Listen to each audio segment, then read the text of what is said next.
Welcome to TPS. Today we're going to do a drop test from 15 feet down to concrete. We're going to use the new TPS X12, 12 by 1. Our competitor doesn't even make 1 inch thickness past 6 inch. They don't make 8 by 1, they don't make 10 by 1, and they definitely don't make 12 by 1. Let's see what this does.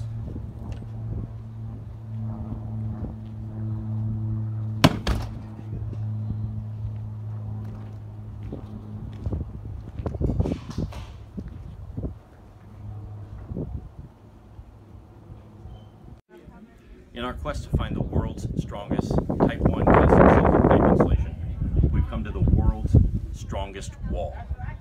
Today we're going to test TPS X12 4 inch by 1 inch pipe covering from an 18-foot drop on the Great Wall. Let's see how it does.